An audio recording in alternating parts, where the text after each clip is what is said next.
Novilac, SFR Entreprises, EDF, Groupe Quartier Français, Holcim et la Chambre de commerce et d'industrie vous proposent les nouveaux défis. L'ADIR et RFO Réunion, avec le concours de l'Europe et la région, présentent les nouveaux défis.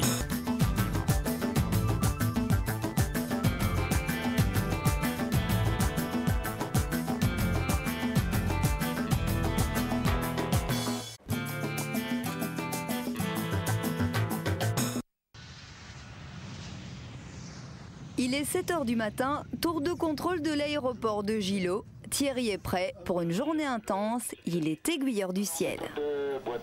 Les hauteurs de bois de neuf pour des rotations personnelles sur la roche écrite.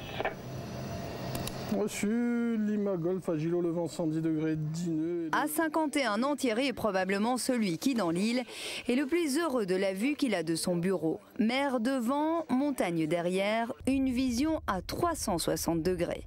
Mais même si la vue est imprenable, il ne s'agit pas d'avoir la tête dans les nuages. Le travail de contrôleur aérien demande de la concentration. Pour les aider, Thierry et Hubert disposent de petits outils qui vont leur servir toute la journée. Des strips. Alors, le strip, c'est une bande de papier qui est générée par la machine, qui nous donne toutes les informations sur. C'est un mini plan de vol, on va dire, toute l'information sur le vol. Là, il s'agit de Mauritius 212, qui est un ATR 42-500, qui vient de Plaisance pour Gillot, donc FIMP, FME. Il sera au niveau 160. Ça, c'est l'altitude. L'altitude. Et se battre le point d'entrée de notre zone de responsabilité à 4h53 heure UTC. Un retour vers les installations et si possible... Les contrôleurs aériens ont plusieurs missions et non des moindres car la vie de nombreuses personnes en dépend. Thierry et Hubert doivent vérifier les plans de vol, contrôler l'altitude des avions et veiller à dégager la piste lors d'atterrissage ou de décollage. Un métier que pratique Thierry depuis plus de 30 ans, un rêve de gosse devenu réalité. C'est une vocation quoi, depuis tout petit. En tout petit, je rêvais d'être cosmonaute. Et puis bon, c'est fait que d'où je viens, c'est quand même difficile d'accès. Et dans l'armée, on m'a proposé cette formation-là et j'ai sauté dessus. Donc j'ai commencé dans l'armée par le métier de contrôleur aérien militaire. Et depuis, Thierry surplombe les pistes des aéroports à plus de 20 mètres de hauteur. Après avoir travaillé pendant 3 ans à Deauville, il est revenu à La Réunion pour exercer son métier. Un peu comme un chef d'orchestre, il gère le trafic sur la piste, mais également dans les airs. Face à lui, un tableau de bord où il indique tous les mouvements qui se passent sur la piste. La piste est matérialisée ici, donc avec le véhicule de balisage qui est sur la piste. C'est un moyen mémotechnique pour ne pas faire atterrir un avion dessus. Et puis géographiquement, nous avons les arrivées de Maurice en attente qui sont ici, qui arrivent de Maurice. La piste est là, les avions en attente de départ et les avions à l'arrivée. Alors ceux-ci, ils sont en attente. Dès qu'ils me contacteront, ils viendront sur la partie centrale. Pour les aider dans leur travail, Thierry et Hubert disposent de nombreux outils pour pouvoir localiser avec précision les avions ou les hélicoptères. Des ordinateurs leur permettent de connaître d'où vient l'appel des pilotes. C'est le radar du pauvre, si vous voulez, ce qui nous permet de visualiser l'appel et la provenance de l'avion qui nous appelle.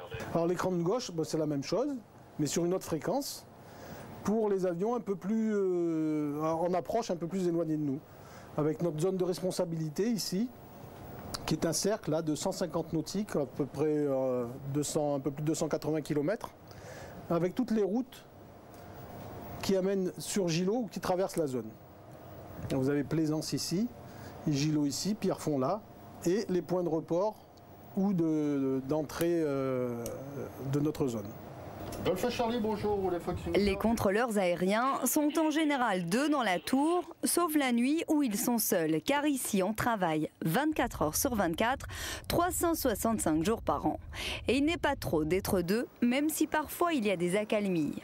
En français, en anglais, les contacts avec les pilotes se succèdent les uns aux autres et chacun sait ce qu'il a à faire. Quand on est à deux, ça dépend un peu du trafic. Quand il n'y a pas trop de trafic, donc il y en a un qui va être plus chargé des communications avec les pilotes, avec les avions, et l'autre qui va faire les coordinations avec tout l'environnement, les centres adjacents, à savoir Maurice et Madagascar, ou alors tout ce qui est relations internes, plus s'occuper du téléphone. À partir du moment où le trafic augmente, il y a une possibilité de dégrouper et de travailler sur deux positions, à savoir il y a une position qui va s'occuper de tout l'environnement autour de l'aérodrome et une autre position qui va s'occuper de tout ce qui arrive et ce qui se rapproche de l'aérodrome et du trafic en route. Vent au sol 100 degrés 11 nœuds. En plus de cela, il faut ajouter l'enregistrement de la météo toutes les heures et la gestion du trafic sur la piste. Bref, un métier où les minutes sont comptées et où on n'a pas le temps de s'ennuyer. Qu'est-ce qui vous plaît le plus ici ? C'est la diversité du trafic, hein, du travail, pardon. Vous voyez la vue qu'on a, la montagne, la mer, les collègues, on est une bonne entente entre collègues. Et puis c'est un métier à risque peut-être, mais très valorisant, avec pas mal de loisirs possibles derrière, et surtout très, très intéressant.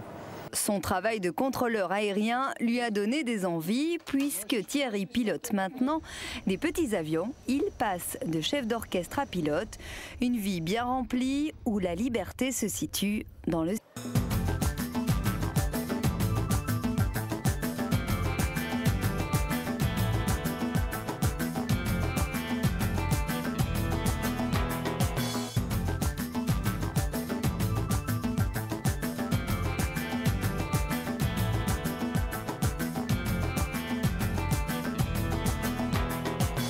Movilac,